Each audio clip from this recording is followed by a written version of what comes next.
Very much. It's 11 minutes past 8. Wondering where Dan is? Well, over the last 18 months, we've been reporting on the tireless campaigning of families who live with children with learning difficulties, including those being held in so-called assessment and treatment units. They've been described as appalling by the National Autistic Society. Dan is in Teddington, a rather special place, to find out what is being done about it. Dan, good morning to you. It's a rather remarkable building there, but I think you're with some rather remarkable people as well. We are, yes. Thank you. Good morning, Naga. A lot of love for Steph's magnificent shirt here this morning as well, by the way.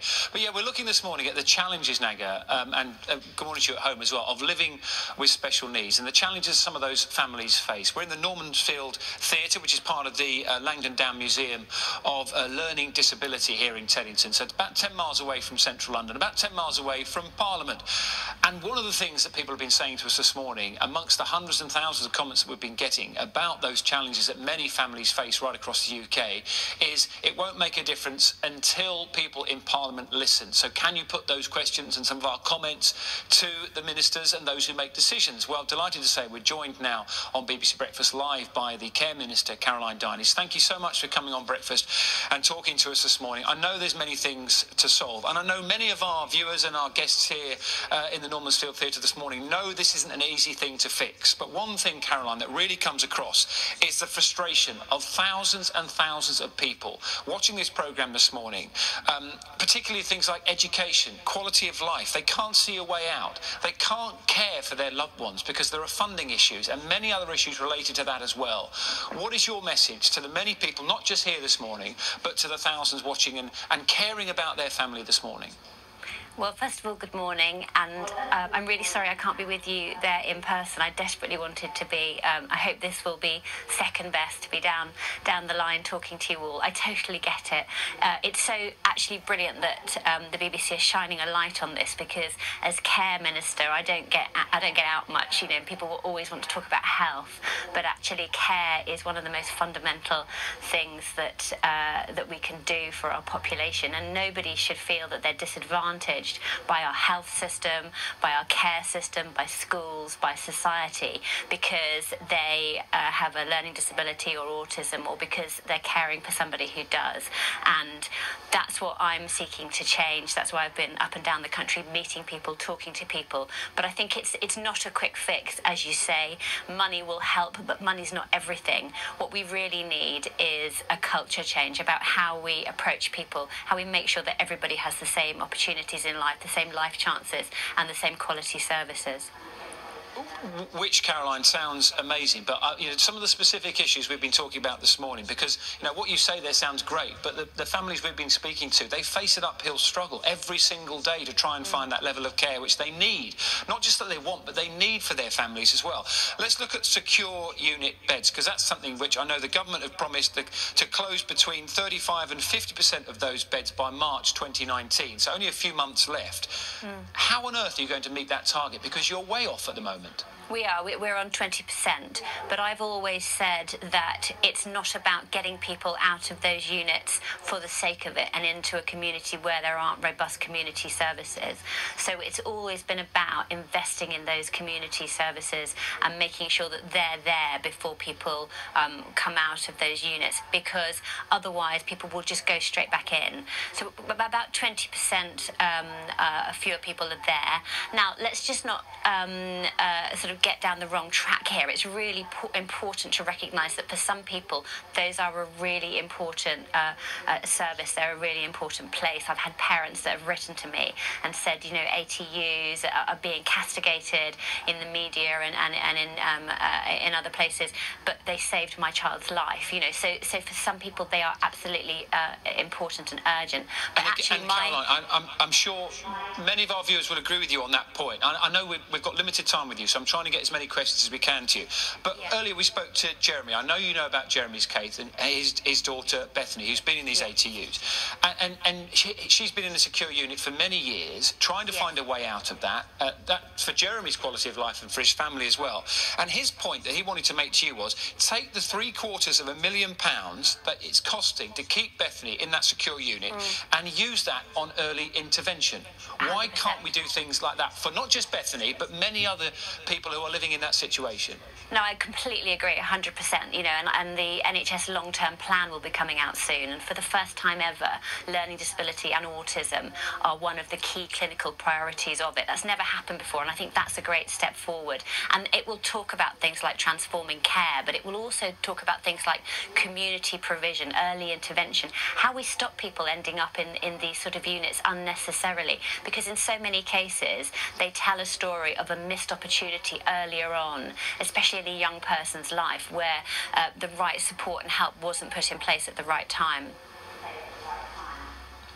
And I think the other thing that really comes across, Caroline, from speaking to some of the families this morning and many of the messages we're getting today, is that there is a real feeling, and it's a frustration as well, that money is being spent in the wrong places. You look at the social care issue, which is paid for by local councils who've had their budgets halved since 2010.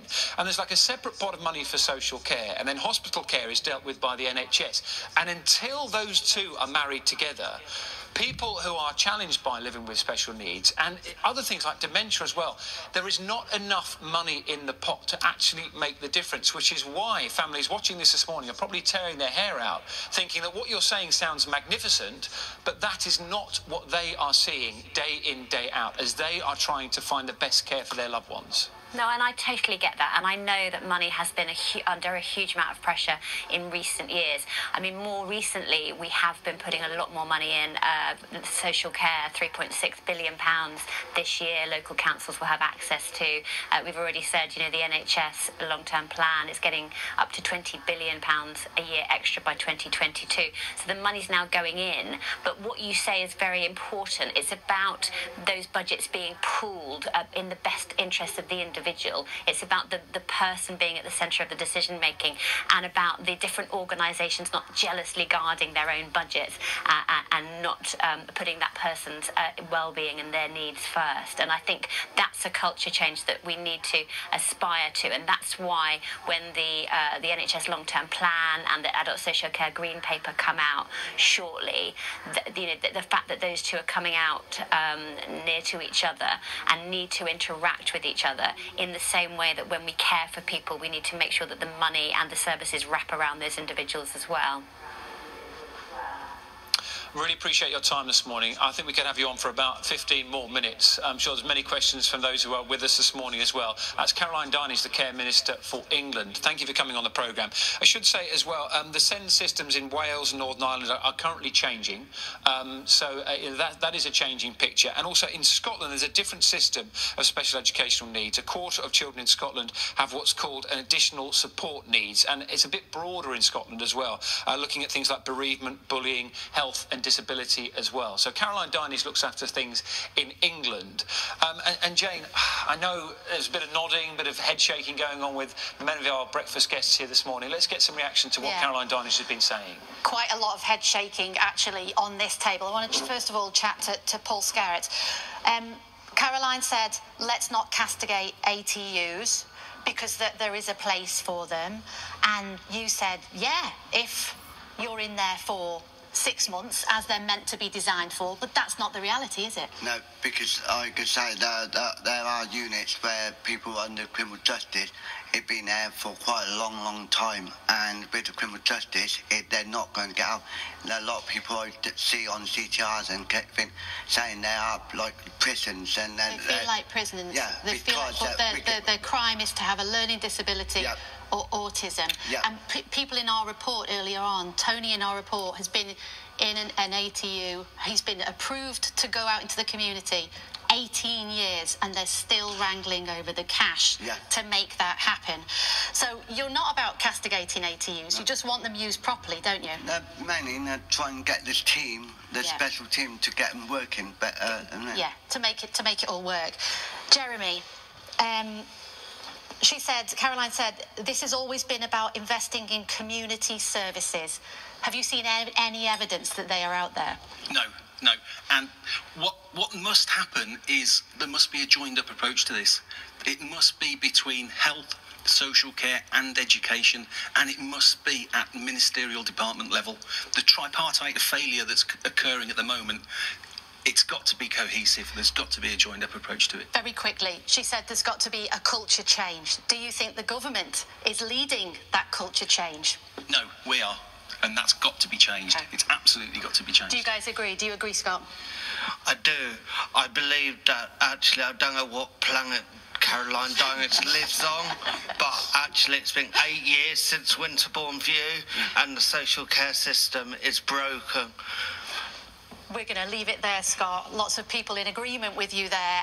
But now, listen, more from us later. Over to Carol now with the weather. Thank you, Jane. Good morning.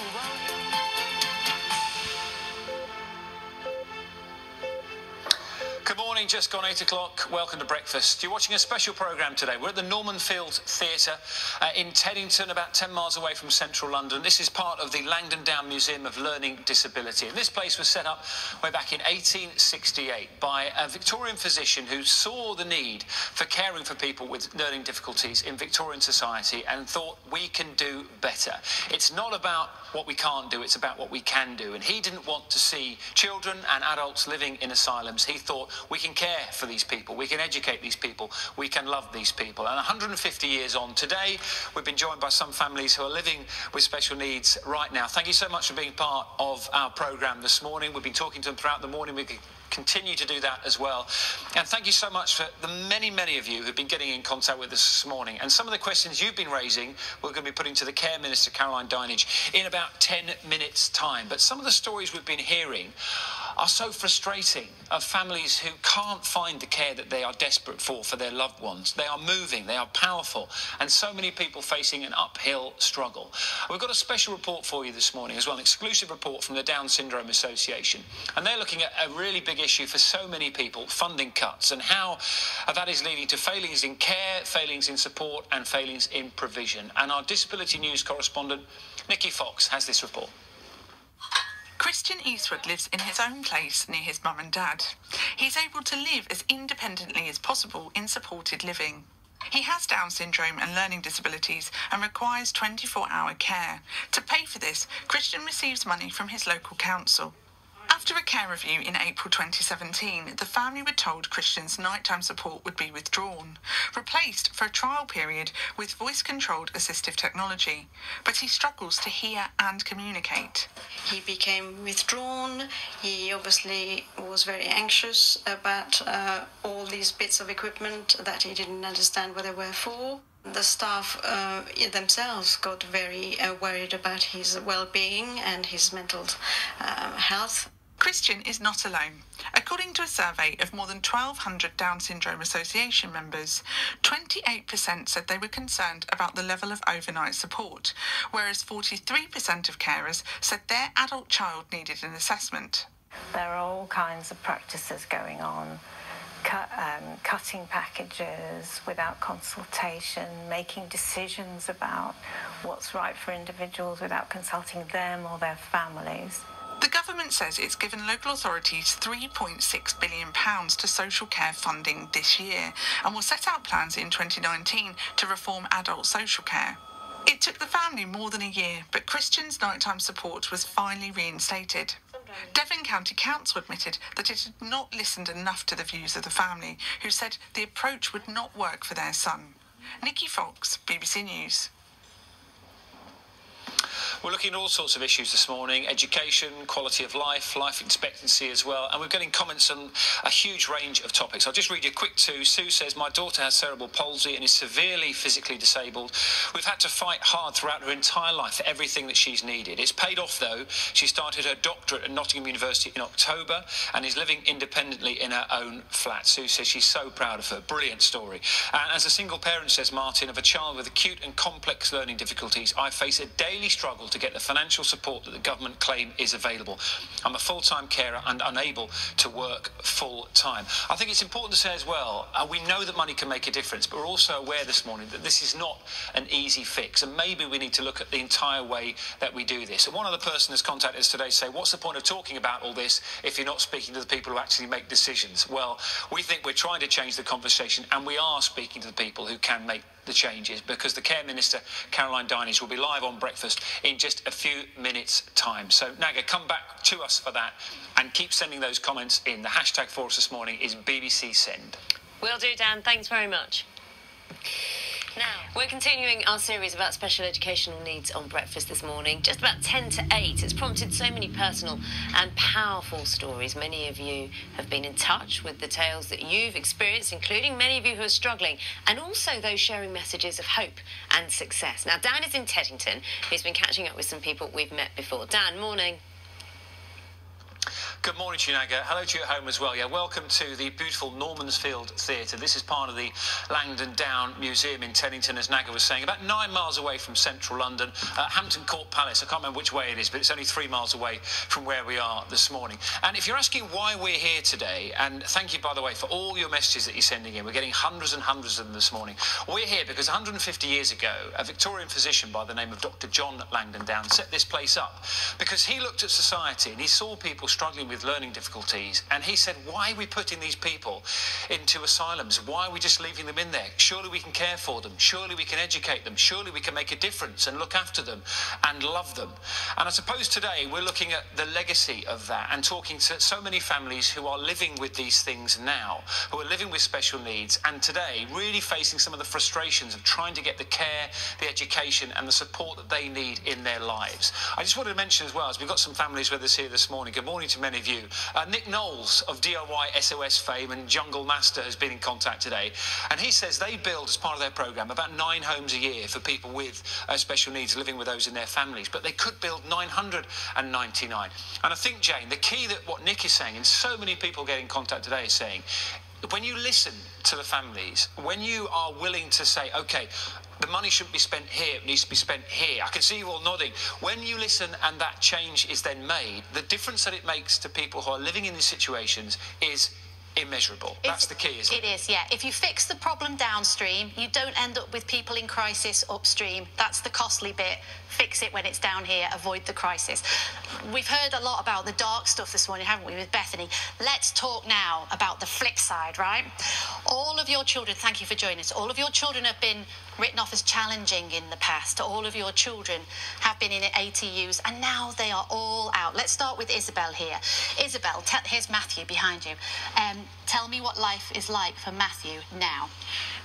It couldn't be more different. From the moment Matthew left the ATU, he was no longer secluded, he was no longer restrained, he was no longer forcibly injected with high doses of antipsychotic medication. Instead, he is out in the community every day. He is having his structured learning. He's got a highly structured day, but his passion is football, as you can see. I could see. Liverpool, yes. Liverpool. But he is on a quest to visit every single football ground in the whole of the UK. We've done about 75 already. Brilliant. And he's living life. He's living life to the full. He's got a voluntary job in his local football team. He's obviously supported, but he runs the half-time games for the young people. Amazing. It's possible. It's possible. It's not rocket science. It's not rocket science. It's possible. Let me introduce Leo.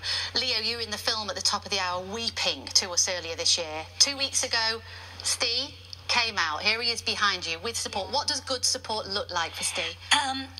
Exactly what he's having right now. An amazing team of carers who are extremely dedicated and kind, and have been warned that they risk undermining their reputations by giving too many students top degrees. The regulator, the Office for Students, says nearly 8 out of 10 degrees awarded last year were either first class or upper second. That's an increase of more than 10% over just 6 years. Universities UK, which represents 136 universities, says steps are already being taken to tackle so-called grade inflation.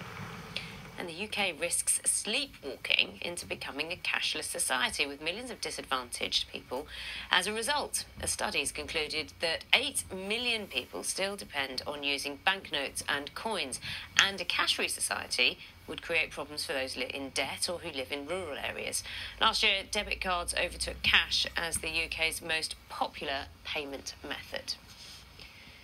12 minutes past 7 is the time. The shocking treatment of people with the most severe and challenging behaviour has prompted the government to push for people with learning disabilities to be treated in the community instead of in hospitals. Now, this morning, Dan is in Teddington discussing ways to improve care for some of the most vulnerable people. Dan, morning.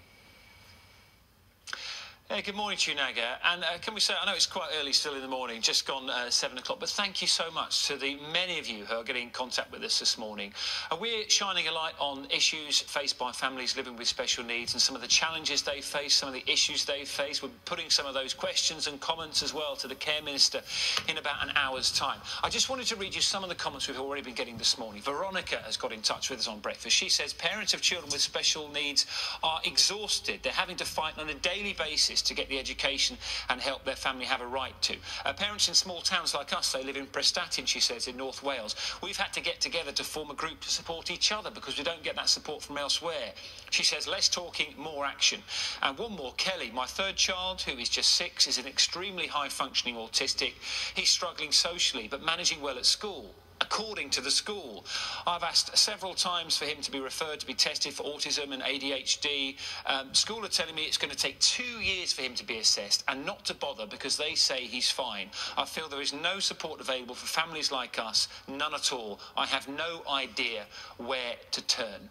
Please keep those comments coming in. I know it's heartbreaking for many of the families we have here this morning as well to listen to that, because for many years I know you feel you've been patronised and you've been seen as victims, your family members have been seen as victims, and hopefully we're trying to change that conversation this morning. So education is one thing, quality of life is something else we're looking at this morning. Let me give you some figures. There are currently over 2,300 special needs patients in hospitals in England. Almost 60% have been there for more than 2 years, and many are living in seclusion. The Health Secretary, Matt Hancock, told this programme he wants to reduce the number of people living in cells by a third. And Jane McCubbin, who's here with us this morning, has been looking at the impact that isolation can have on both health and well-being.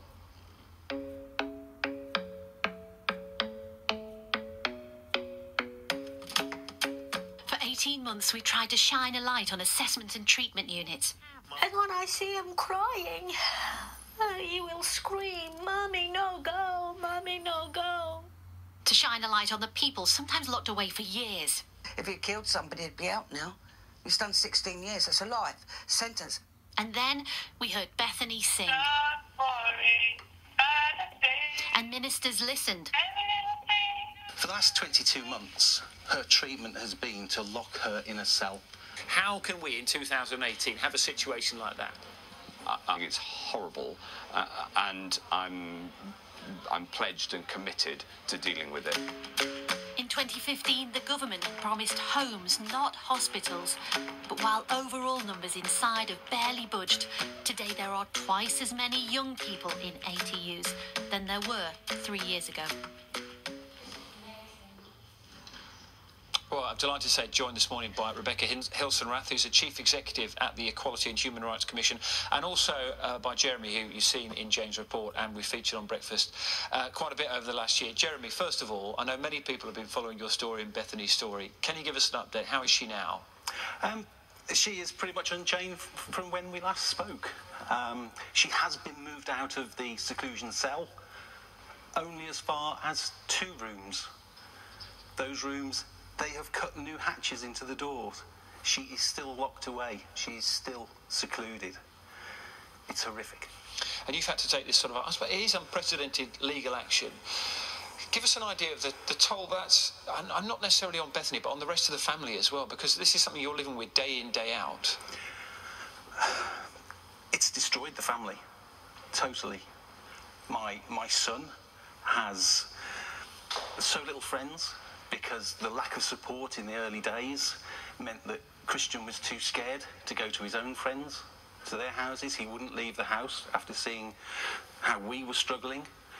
He couldn't have friends round as well, again, because of how we were struggling.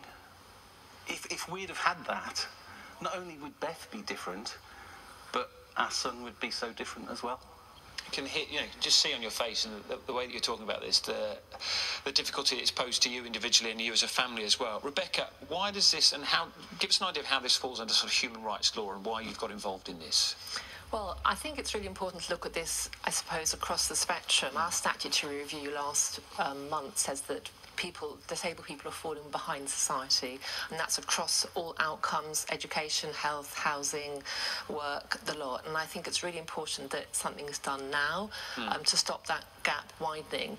Bethany has human rights, and kids with autism and learning disabilities have just the same rights as everybody else. That includes the right to be near family, to receive adequate support, medical attention, not to be locked up with hatches, not to receive cruel and inhumane treatment. What do you think the prospect of change then happening, and when might we see that? Well, I think it's really important. I'm delighted we're taking this case. I'm delighted partly because when I tell people, they don't actually believe me about me talking about this, about what's happened to Bethany. So that ability to raise awareness, to shock, is incredibly important. We need the government to listen. We have made very strong recommendations to government about the need for a comprehensive package, adequate resources, a joined-up coordinated programme, a care path that starts, at a young age and goes through into adult care. And what we were talking about also was the importance not just of adequate resource, but resource at the right time, before crisis, early intervention, to make sure we just don't get to this space. We're going to be speaking to the Care Minister in just under an hour's time. What question do you want to put to them? What is the sort of burning issue for you this morning? Why don't you take the £750,000 that is costing to keep my daughter in inhumane conditions and put that into early intervention to stop young people getting to a crisis point? That £750,000 for Bethany alone could do so much more at that early stage. So how's he going to change that system? There's so many of our other families and guests just nodding along and listening to your story this morning. I suppose it's great that we are here because, Dr. John Longden Down, this is exactly what he saw, and he wanted to care and educate and help families who were living what you were living through now, but 150 years ago. He had, as Jane was telling us, very much a sort of can-do attitude rather than we can't do that. And he saw people spending a life in an asylum when, exactly as Bethany, you want her to live the best life that she can live today. People have lost sight of what my daughter can do. She's a condition. She's a case number. She is not a human being to these people. She's a problem. Well, the good news is, I suppose, we're talking about this morning. You might be encouraged to hear that BBC Send is the #1 trend in the United Kingdom this morning. So hopefully, I know there's a difference between talking about it and actually making a difference and making a change. And that's what we're trying to encourage, to change the conversation a little bit. And at some stage, hopefully, the changes that you're talking about and you're mentioning as well, that might happen down the line. Thank you so much for your time this morning. We'll continue to have this conversation. You can join in as well. BBC Send is the hashtag. We want your questions. We want your comments. We'll be speaking to that Care Minister at 8:10 this morning, live on BBC Breakfast. But we do have other things to do as well. One of those, very important, the weather. It's raining here in Teddington this morning. Let's find out what's happening in the rest of the UK. Good morning, Carol. Good morning.